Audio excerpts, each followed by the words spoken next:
for joining me to paint. Today we're going to be working in our watercolor sketchbook, and I'm going to be painting a cactus.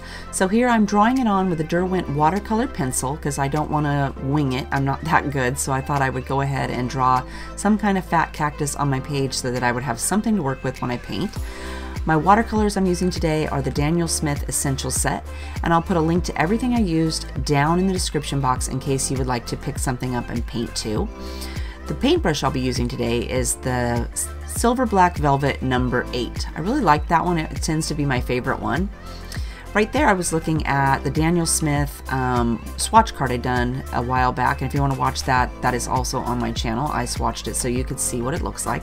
Kind of gives you an idea of all the different colors when two of them are mixed together, what you will get. I really like that, so you can kind of flip to the chart and look at it and be like, oh, I want to have this green, or I want to have this orange, and that's what you get.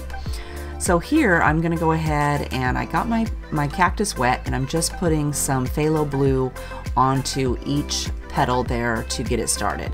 I'm trying to mush the paint down towards the bottom so it's darker at the bottom, and it'll dry so it's darker down there. And then I decided I kind of wanted to have like a green color up there in the corner, so I'm going to add a little bit of that yellow there in the corner. I think it's Hannah yellow that I added, and it makes it a little bit of green tint. And I don't mind that the cactus pieces are still wet, so they kind of bleed down together and mush all together. It's going to be all muted and mushed together at the end, so I didn't mind that. And here I'm trying to go ahead and add a little bit more of the blue where I want it to be darkest. So I'm just kind of dabbing it in there, and I'm adding a little bit to each little spot where they touch each other so that it'll be darker in those areas. Now I'm trying to figure out what exactly I'm going to do with this pot. So I'm taking some scarlet there, and I'm mixing it with a little bit of my French ultramarine blue, and I'm trying to come up with some kind of purplish, reddish color for my flower pot.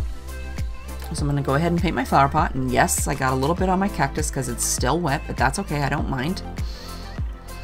And I'm just kind of mushing it around and letting it go darker towards the outside part. And then I'm going to come back and I'm going to make a little bit of darker green, and I'm going to add that to my cactus there at the top so they're a little bit darker. I'm not doing anything fancy, I'm just kind of blobbing the color into my wet paint, and here it's dried so it made a line. So I went ahead and got my paintbrush a little bit wetter, and then I'm just going to wipe that water around on the cactus so that it kind of spreads out. I don't want it to be a harsh line on the edges. I'm trying to make it so it's got a smooth, quiet transition from one to the next space. I'm just going to continue adding some dark colors and moving the paint around with my paintbrush until I get it the way I want it.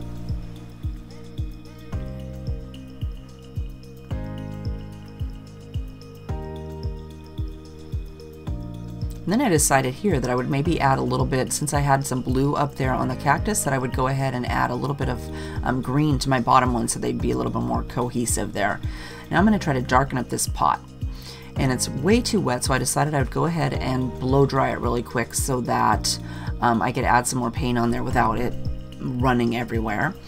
And then I want it to look like it's kind of indented here in the top part, so I'm going to make it even darker in the top so it looks like there's some dirt up there. Even though I don't have brown paint, I'm just going to make that part of the picture a little bit darker. Here I'm taking a little bit of a shadow there on the paper so it looks like the cactus has some sun shining on it, and so there's a shadow cast behind it. Now we're going to darken up the dirt and darken up a little bit more of our poor little cactus. And there I've got a harsh line, so I'm coming back with just some water to move that harsh line around so it's not quite so dramatic. And I ended up touching a little bit of my purple there at the bottom, so I kind of moved that around, but I don't care about that either.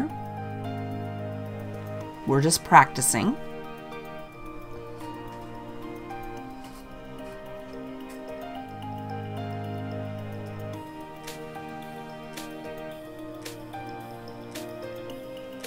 I'm trying to move the pot around there. I'm going to kind of leave it a lot lighter in the center of the pot so that it looks like it's got a shiny spot there in the middle. Now I'm adding a little bit of a shadow underneath my pot so it looks like it's sitting on the ground.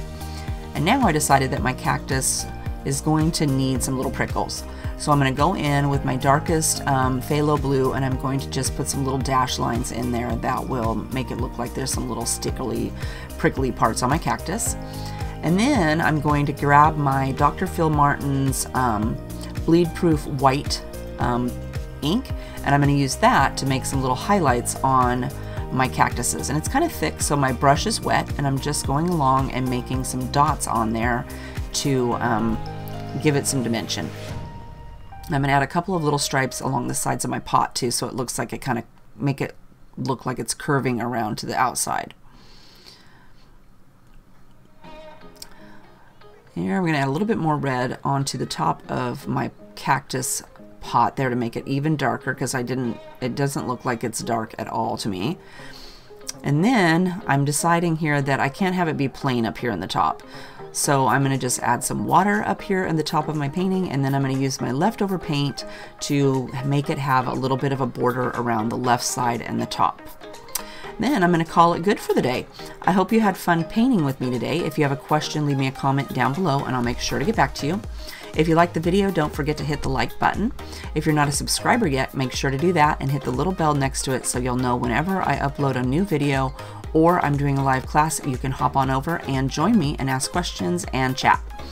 So anyway, I hope you are having a fabulous day, and we will see you next time. Bye-bye.